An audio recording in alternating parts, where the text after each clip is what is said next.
Hi everyone, welcome back. This is Jordan Koplovich, PTA President at Diane Feinstein Elementary School, and let's cover some more Asana stuff. We're now in the intermediate zone here. What can we do here? Well, there's a few things.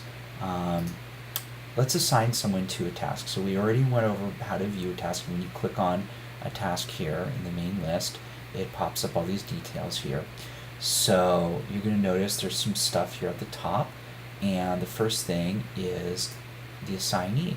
So when you click on this, you're going to see a list of everybody who's in the system yet, who's been invited, and all you have to do is click on someone's name and this task is now assigned to them. You're also going to notice their little icon shows up in the list here, so it's really easy to see at a glance who's been assigned to what.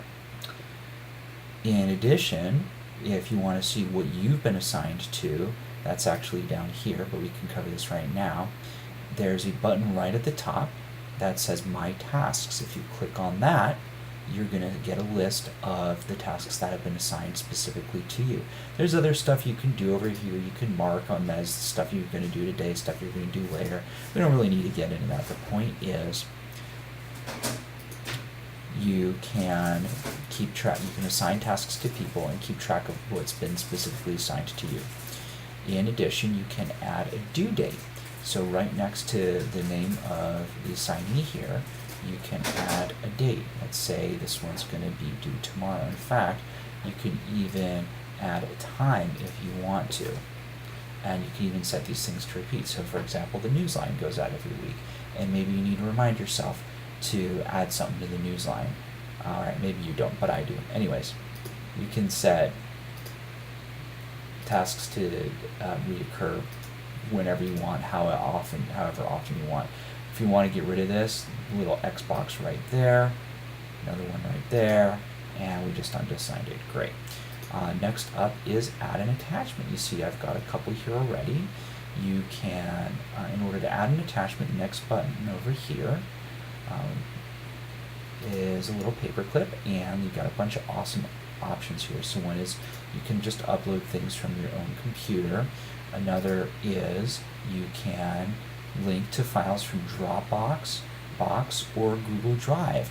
Since the executive board is using Google Drive now, this is a really useful feature. And I can just come in here and pick any file I want. Oh goodness.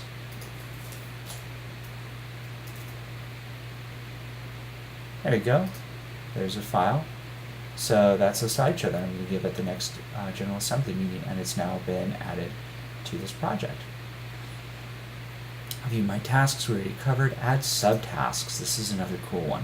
So here you have a list of tasks, and within each of these projects you've got more tasks. We can click on that one. There's tasks there, there's tasks there. But what if you need to break one task into pieces? Well, you can do subtasks. That's this button right up here, and you click on it, and you get to enter another task, and you can even reorder these. And these subtasks have all the same options where you can assign them to a person, you can set a due date, you can click on the subtask, and oh look, you've got more details. You can add another comment, etc., etc.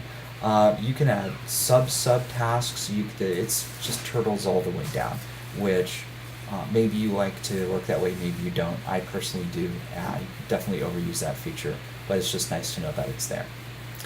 Finally, the last cool thing that I'm going to talk about in this video is sections. So you can see we've got three in this particular task. We've got this demo project. We've got 3 sections set up: basics, intermediate, and advanced. In order to move a task from one section to another, all you have to do is grab it and drag, and now it's there.